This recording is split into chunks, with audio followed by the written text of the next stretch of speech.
kung naranasan mong sandaling panahon na na-depress ka o nalungkot ka, inaliw ka naman ng salita ng Diyos, naalala mo, ang Diyos pala ang gumawa, hindi ako dapat magdamdam, hindi ako dapat manatiling ganito. Sandali ka lang na parang nasyak, sandali ka lang nalungkot, naalalayan ka nung aral, ang epekto naman nun, patataasin naman ang immune system mo at ililigtas ka dun sa mga infection and other diseases. Yun ang mangyayari, dalawang klase. Isang depression na tumatagal dahil walang aral, papunta yun sa kamatayan, spiritual at saka literal. Pero yung nakatanas ka ng lungkot, matinding lungkot, sandali lang dahil may aral naman tayo laging pinag-aaralan, nakakapagpataas naman ng immune system. Tingnan mo yan, kahanga-hangang bagay na yan na natutuklasan ng siyensya, nasa Biblia na pala.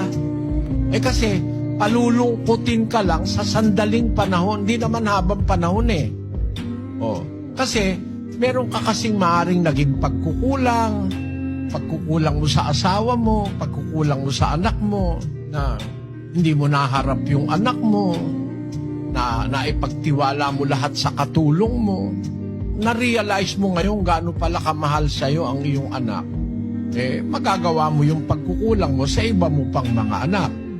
At saka nung marinig mo yung aral na ang Diyos naman ang kumukuha ng mahal mo sa buhay, yung asawa mo, o kung sino man, mawawala yung iyong aaliwin ka ng Espiritu ng Diyos na huwag ka nang malungkot dahil ang Diyos ang gumawa niyan, wala namang ibang makakagawa niyan. Mapuputol ngayon yung iyong stress, yung iyong depression. Yun ngayon ang magpapataas ng immune system mo.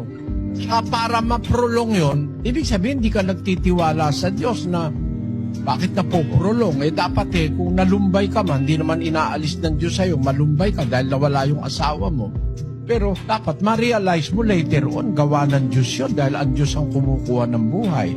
So hindi mahaba yung iyong Yun ang sinabi ni Pablo sa unang Corintios 7. Ang nagsisiiyak, maging tulad sa mga hindi nagsisiiyak. At ang nangagagalak, maging tulad sa hindi nagagalak. Kailangan paminsan-minsan matuto kang malungkot. Kasi may magandang epekto yon. Yun namang umiiyak, huwag laging paraging umiiyak, sabi niya. Kasi masama naman yung mananatili kang iyak ng iyak. Dapat maliwanagan ka rin, natigilan mo na yung kaiiyak mo dahil hindi naman mababalik na yung asawa mo kung umiyak ka ng umiyak. Mapuputol ngayon yung pag-iyak mo. Tataas ngayon ang immune system mo. Kaya tama sabi ng Biblia, ang kalumbayang mula sa Diyos ay nagdudulot ng pagsisisi sa ikaliligtas at hindi sa ikalulungkot. Kasi kaya ka nakaranas ng kalumbayang mula sa Diyos, maring may kasalanan ka. Pwede bang yung sakit? Pwede ba rin dahil yun parang pagsubok? Pwede rin yun, pero pwede rin yun na yun palo dahil may ginagawang mali ang isang tao.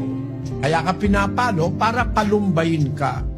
Palumbayin na magbibigay sa iyo ng pagsisisi para maligtas ka. Ultimately, makinabang ang kaluluwa mo.